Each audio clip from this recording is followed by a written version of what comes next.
今天我们来看到这一个 HF 泽塔延伸非常的便宜，不到2张，而且它的造型手还特别的丰富，竟然给了足足的6对，但是呢就死活不给你武器握之手，想要那你就去捆绑销售吧。今天我们看到这个 HF 通话奥特曼呢还是百回场的，只不过呢这次的品控感觉还行吧，可以看到呢这一个是泽塔原生。它作为一个通贩呢，只要4500日元，但是配件呢借意外的还不错，可以看到呢有一个光线以及这么足足6对的替换手型，实在是丰富。它不光本身定价低，而且呢它还因为再版过一次，所以说呢它现在市场价是非常非常低的，2张以下就能拿到手。今天我们看到这个是21年生产的，出版的，再版是第2年。我这个出版的感觉品控竟然意外的还不错，比其他的百回奥特曼强了不少。但奈何泽塔的头我实在是喜欢不起来，泽塔的全形态呢，我只感觉是伽马未来还勉强凑合一些。它这一个原生的话，因为头造型比较简单嘛，所以说勉强也能接受。然后就是它这个小红脚趾头实在是有点难以接受，其他的地方造型倒还可以。重量方面呢是48克。它可以荧光的地方呢，就是眼睛、胸灯以及这一个肩胛上的红色分色，还有它浑身的这一些关节。来，我们可以直观的感受一下这次的比控有多好。可以看到呢，浑身的漆面基本上没什么问题，我唯一的中奖也就是这里有一点银色蹭漆，没了。泽塔的头我觉得不好看，除了它本身造型的原因之外呢，最重要的就是它这一个眼睛，本身剧里面是特别布灵布灵的钻石眼嘛，它这一个做成白内障的是真的丑，就是在这一个有这个钻石细节的眼上面涂了一层白色的油漆在里面，所以说就会是这么一个丑的效果。虽然泽塔的头它造型就是简单的大耳朵加上一个这么一个角胶，但是呢它比起其他的奥特曼的话，总感觉棱角有点过于分明了，有一些突兀，这就是我不喜欢的原因。然后比起眼睛呢，可以看到它这个胸口的透明件这一个蓝色做的还可以，不算很白。现在的奥特曼那个蓝色透明件都做的太白了。这一个泽塔身上的颜色呢，可以看到就是以银色和蓝色为主，加上一点点的红色，是点缀的效果。但是有的点缀就太突兀，就比如说这一个角件实在是难以接受。其他地方就比如说肩胛这也是经常会冷不丁出现一点点红色，感觉还是蛮奇怪的。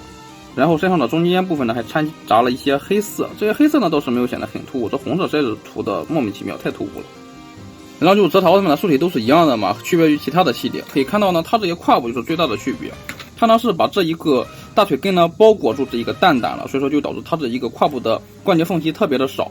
胯部里面的这个蛋蛋关节露出来的越少呢，就会让这一个胯部的外观整体显得是更美观一些。不过也正是因为如此嘛，它这一个可动的话就会差很多，再加上它这一个会更容易蹭漆，因为包裹的实在是太严实了。然后泽塔它整体的造型呢，就是一个非常简单的皮套，唯一的装甲就是这么一个小小的胸甲，加上2个肩甲。所以说拿它当素体自改的话，自改那些有肩甲的奥特曼是相当的适合，特别的简单。然后我们来看一下它的可动方面，首先低头幅度不大，抬头也非常小，转动没问题，胳膊的平台能够达到120度左右，然后大风车没问题，它这一个肩甲呢是让位还不错，然后它这一个蝴蝶肩膀是没问题，底下也有这个涂装做出来，胳膊轴这里可以平转。曲轴幅度能够达到100度左右，手腕还算是灵活，胸腰可动是非常的差。胯部这里直接摆烂就行，无论你如何小心翼翼呢，都会把这里的气给撑掉的。它呢是有一段下拉关节，只是太小了不明显，很多人都不承认它是有下拉关节的。然后这样边下拉边侧踢，这样的话幅度是能够接近1字马的。前踢幅度呢也能达到90度左右，而后踢呢无论怎么样都要注意要下拉着往下掰，不然的话真的是特别容易蹭到气。主要还是这个屁股尖尖的干涉太严重，所以说呢是勉强达到45度。大腿根平转，然后屈膝幅度呢能够达到120度，小腕的向内幅度、向外幅度都是比较小的，脚尖。一圈把玩下来之后呢，我的感受就是它这浑身的阻尼感都是特别舒服的，比起童年的百回那些奥特曼真的是要舒服了太多太多。手腕呢也没有特别松。配件方面呢，首先是一个替换的红灯，可以发现是发粉的。6对手型呢可以看到是飞行光线手、指人手、6脉神剑手、放松手，加上这么一个大张开手。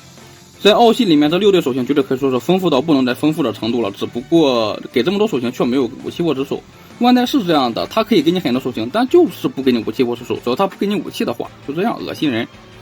最后就是重头戏，这个盔芒给阿尔法利刃的光线，可以看到呢是效果特别好的，是蹦视的效果，还有一点白色的渐变，这渐渐是特别的复杂，是个实质性的。